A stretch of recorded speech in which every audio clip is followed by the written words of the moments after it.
Hi, it's Sharon from SharonTheReader.com. It's a lovely day here. The sun's shining, and it's been shining for quite some time, almost to the point that we can't take the heat. We're not used to heat like this. So anyway, today's is on, and I think I said it in the last podcast, Michael Hutchence, who I know very little about. And I really wish that the people that I really like, or liked, who passed on, like Leonard Cohen, would come through. But it never seems to work out this way. I don't even know if I know any songs that INXS, which was the group he belonged to, did. I mean, I may know them, but I wouldn't go, oh, that's Michael Hutchence singing. He was not a person I was greatly into, and that's not putting the man down. It's just people have eras of people they followed all their life, like Bob Dylan, Leonard Cohen, people like that. And that would be the people that I would have, probably they were before my time, and maybe I came late to the party, but they were the people that all my life I had loved their music. So it is strange that I keep getting people that I really am not too aware of. I am aware of Paul Yates, but I think that comes from the fact that she was married to Bob Geldof. And I do remember Live Aid and things like that. So I do remember them getting married and things like that. That was Paula and also Bob Geldof. I will be honest with you, INXS and Michael Hutchence, no, I really didn't know much about. So it came as quite a surprise when he started to communicate with me. And I actually thought that the communication was a one-day off thing, because he talked a lot about Paula, and it seemed that was where he was going to leave it. But I will be honest with you, it went on. It went on more than one day. It went on more than 1 week. You would get a bit of this, and then you would get a bit of that. And so there was a lot of stuff that he did talk about. And how did I find him? He was very softly spoken. He came across in a very relaxed way, not a way that you would be used to in the UK. I think guys in the UK are they're a little bit more sort of standoffish. But he wasn't forceful, he was just very relaxed, and it was, like someone that you've known for a long time.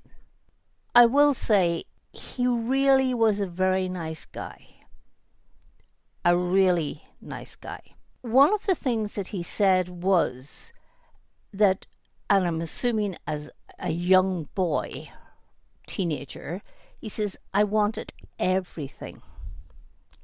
I wanted fame. I wanted to be at the top. I wanted wine. I wanted women. I wanted the everything. I wanted the superstar lifestyle. And he said, I worked very hard to get it. It wasn't handed to me. It didn't come easy. But I did want it, and therefore I worked for it. And I felt I deserved it. He said he always gave good concerts. There was no messing around. Things were as they should be in a concert. So, whilst being very relaxed, I think when it came to his work, he actually was pretty much a perfectionist. Although the impression that I got was it wouldn't have been premeditated, things on stage. One of the very first things he said was, I'm not talking about my own death. That was ugly. And that's how he put it. His own death he did not want to discuss because that was ugly. And then he talked about meeting Paula Yates. Now, he said that when he met Paula, he was not bowled over. He really didn't take a lot of notice of her. He did know that she was attracted to him. He said she made that pretty obvious, but there was nothing special about her. He said he had had wonderful women, beautiful women, who had fantastic personalities, but Paula, he liked her, but beyond that there was nothing wonderful about her. Almost to the point that there was nothing memorable about her, was the impression I got. Then he says what happened was we got time together alone. And he said, you really, you look at a person and you think, oh yeah, I think I know what that person's like. But when you spend time with her, he says that was the really interesting part. He says she was highly intelligent. She was very witty. There was something about her, he says, and it wasn't just the looks, because the looks didn't seem to be the thing that grabbed him. It was the person, it was the everything. And that seemed to be a shock to him, that there was more to this blonde-haired girl than he had thought. He said one of the things that really is shocking, he says, is the amount of intelligence that she had. I was looking, he says, thinking, this is a girl who has an interest in me. She does, a TV show. She introduces people. She's married. She's a mother, whatever. But nothing like he expected. And I think that was the thing that really threw him, absolutely threw him. At one stage, he says, you would look and you had the little girl. And he said she was forever doing things with her hair. She would have ponytails, she would have slides, she would have pigtails. He says, and it was so little girlish. He says, and even her clothes were little girlish. When I saw her with her children, it was amazing. He says, suddenly, he says, you were looking at this Earth Mother. And she really was an Earth Mother. She was one of the most real people when she was around her children than you would have ever met. Her children really were her world. He says, I never saw a woman ever get down with their kids the way Paula did. She was not Paula the celebrity. She was just Mum. And it was beautiful. Just watching her with the children, he says, was absolutely beautiful. That had me. I didn't know whether I was sitting or whether I was standing. I didn't recognize one aspect of her from the other. And then suddenly you have two blending together. And he says, suddenly she became a beautiful girl. She was a beautiful woman. That really did throw me. And that's where love started to come into the equation. And then he talked about the pregnancy, and I'm assuming this was definitely the pregnancy of the child that they had together. Paula loved being pregnant. I know a lot of friends whose wives have had children, and, they're pregnant, they're 5 months, they're whatever, and then the baby's born. He says, with Paula, every day there was something new. Every day there was something to be excited about. Paula never forgot for 2 seconds that she was actually pregnant. To be honest with you, he says, I really believe she lived to be pregnant. She just loved it, every moment of it. Because it was my child, it was more special. Things then became difficult for them, and I'm assuming he's talking about the breakup.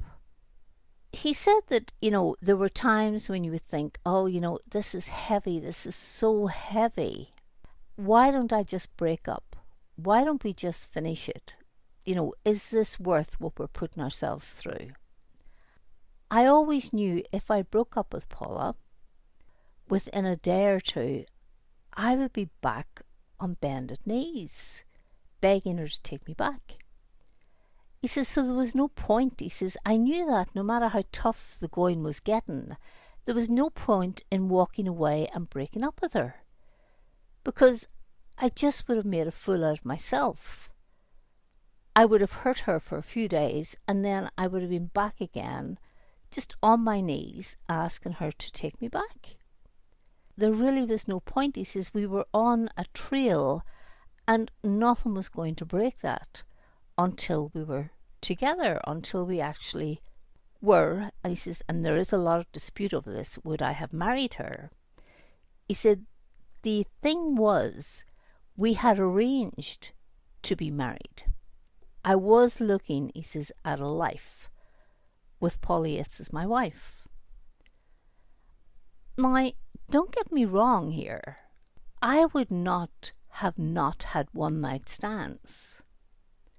I would have had one night stands often.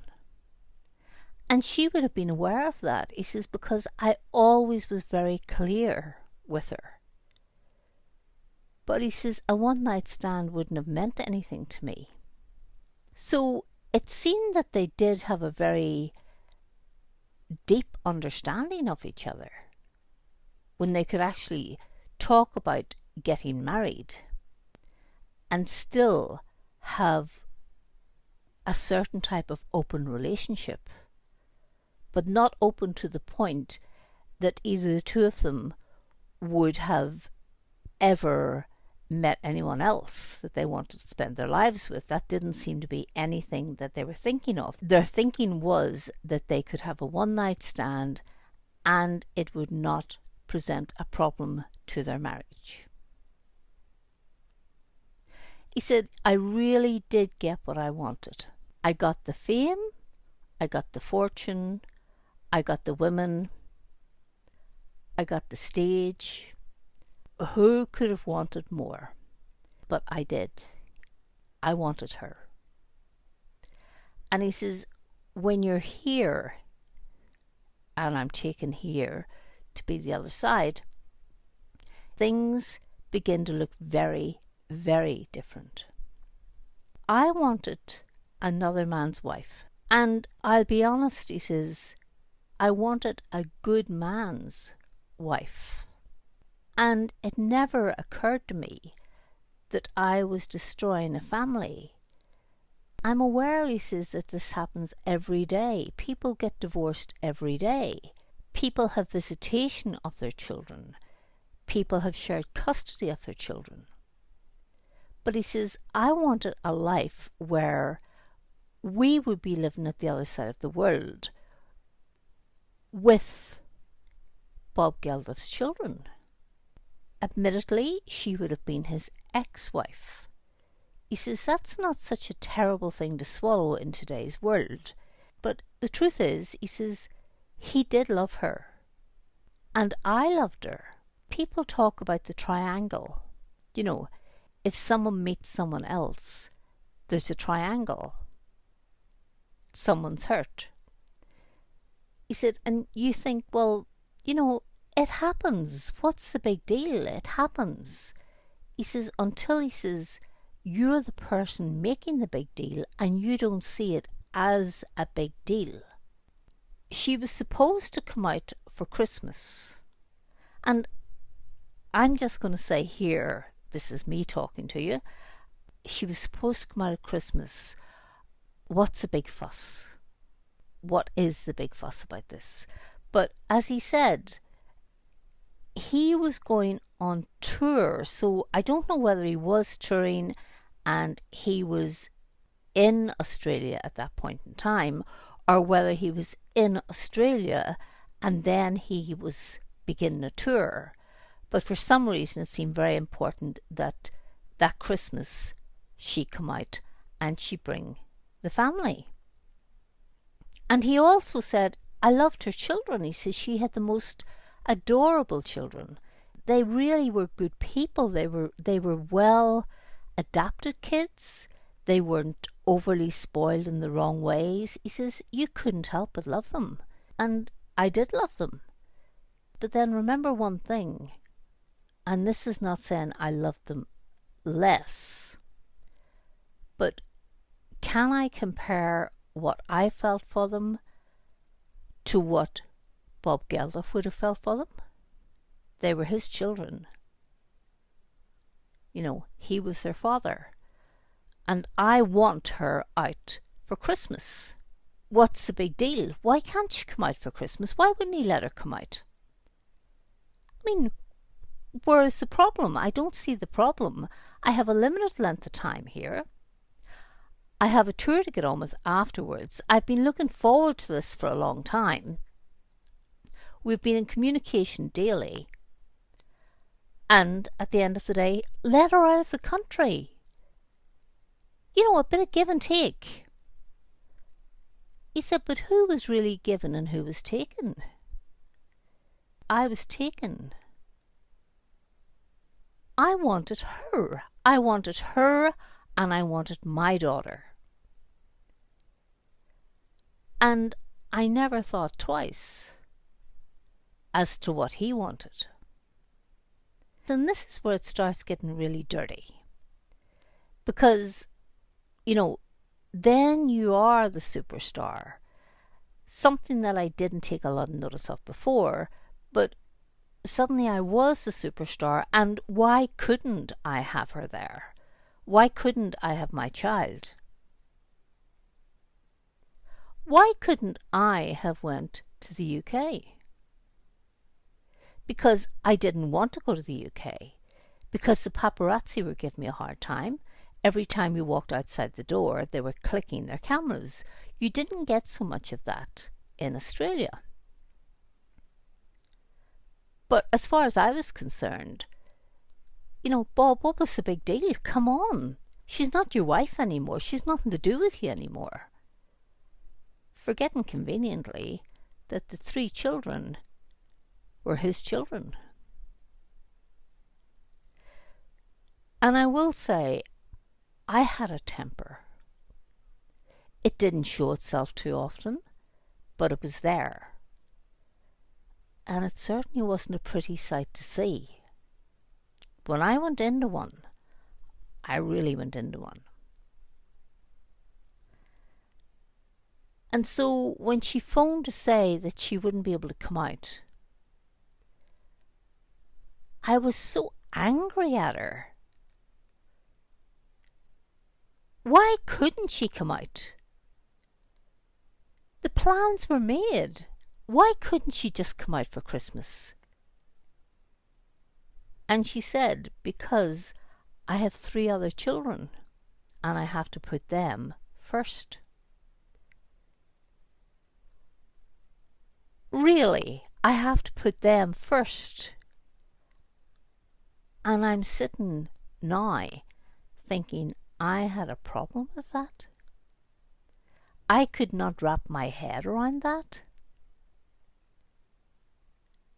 Wasn't she right? She had 4 children in total, 1 of them being mine, and 3 of them being Geldof's. And I couldn't wrap my head around the fact that, for the sake of her children, she wanted to spend Christmas in the UK, where that was their home, where that's where their father was. I had a problem with that. Take how many days there are in a year. Like, couldn't I have stopped for a second and thought, okay, let it go? We can meet up in another leg of the tour. I could go over there and spend Christmas with you. No. That didn't suit me. And it's actually only when you get here and you have time to think about what you were asking of someone, what you took for granted. Because that saying, I want it. I wanted everything. And here I was again, a grown man, and I wanted everything. I wanted his wife.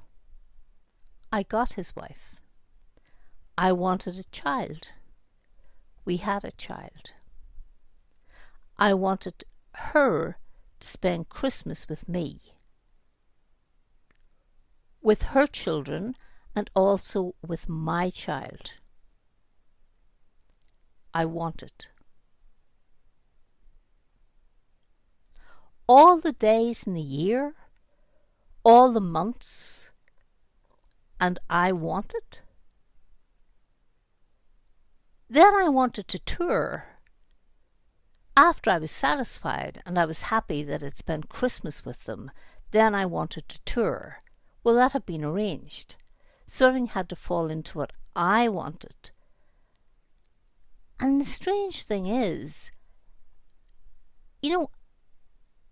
yes, when you're 17, you want to be a rock star, you want to be a big rock star. What do you know at 17? You just know I'm single and this is the life I want. But I wasn't 17 then. I had no understanding of stop. If you want this woman, you can have a lifetime with her. You can watch your daughter grow up. You can watch her children grow up. Their father earned and deserved the right to his children. I will say one thing, and I really want to be very, very clear about this, because it's something that is it's been in my brain for a long time. And I just want to clarify it.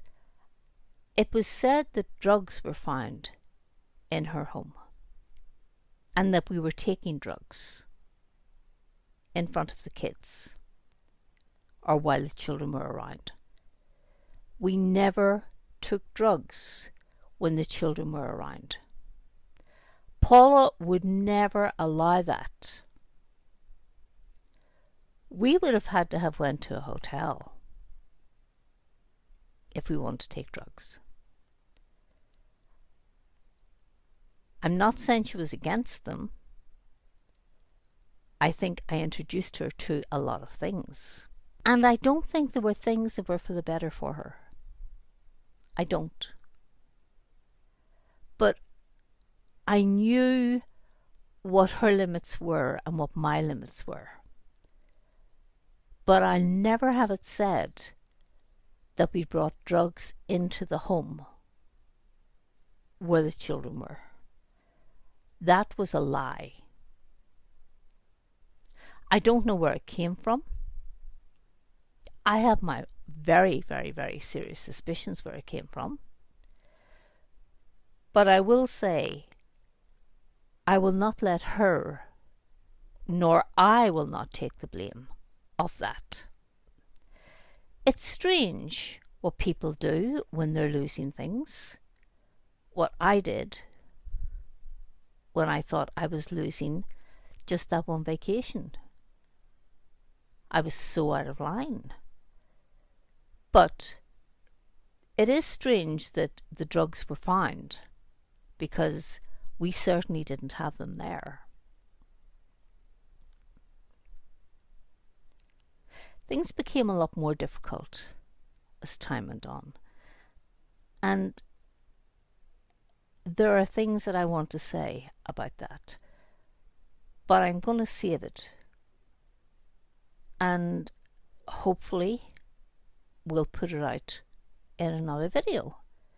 I want to say I like the way this girl does work, because she doesn't hold back in the truth and she lets you speak your mind. I also will say that I don't know if everybody is accountable on the other side. I don't know that anyone ever said, Michael, you have to be truthful. Just over a period of time, it came to me that what I was asking for, what I was demanding actually, not asking, because I made a call that night, and it wasn't asking, may have started off as asking, but it was really demanding. At the end of the day, it just came to me. I don't even know how long I had passed when suddenly things started to change around, and it was, what in under God was I thinking? How much damage did I want to do? Who was being damaged? I was damaging myself. I was damaging her. I was damaging her husband. I was damaging her children. And I couldn't see it. I actually couldn't see it. So, yeah, there was a lot that came to me. And hopefully Sharon will let me continue this at another date. These are the things that I want you to know. These are the things that maybe people need to study before they do the stupidest thing in the world like I did. So for the moment, I'm going to say, I hope I'm allowed to speak to you soon. I hope this girl allows me to speak to you soon. And I have other things to share. Okay. I don't know where that went to. I don't know what happened there. I thought I was actually speaking this because I had made the notes, but apparently somewhere along the line something changed. If it did, I hope it worked out better than I could have put it. Yes, I did hear him say he hadn't finished, and I know he hasn't finished. And I will put out another video taking up where he left off with this one. I am not going to say anything about what he said. This is how he has seen things from the other side. I can't judge that. He has been his own judge over that one. But I will say, just the only thing I can say, he was a pleasure to speak with. He was a pleasure to be around. He was a very, very, very easy person. He didn't come in and out in a I've arrived way. It was kind of like, yeah, you have a good moment? Are you free? Or even if you were standing washing the dishes, he would just say something in your ear. So I will do a follow-up of this. And I hope you enjoyed it, if that can be the word used, or maybe considered informative. I don't know what you would consider this to be. Probably informative, I think. So I just want to say the usual things, which sounds so strange to be saying that after that conversation that just took place. But yes, I really hope you are all keeping well, right? Thanks for the people who are subscribing. Nearly got those words out. I said before, I don't always say hi, but I never miss someone subscribing, and I never miss the people who were there at the very beginning. Who, when no one was listening to me, who took the time to listen. And yous know who yous are. Also, just, since the weather is good, and I know this pandemic is not over yet, but please take care. But also, as well as taking care, enjoy the weather where you are, if it's sunny. And if you're somewhere where you are drenched in rain, look after yourselves. It's a very funny old world we're living in. And it's funny times. We're being blinded by heat. London is being flooded. And I don't laugh at that. I'm just saying the extremes are immense. So basically, I just want you to, if you can, enjoy where you are. If it's difficult, endure. You will get to the other side. And know that I care about you. And I'm just going to say, take care, God bless, take care of yourselves and take care of each other, and have a good week. God bless. Bye.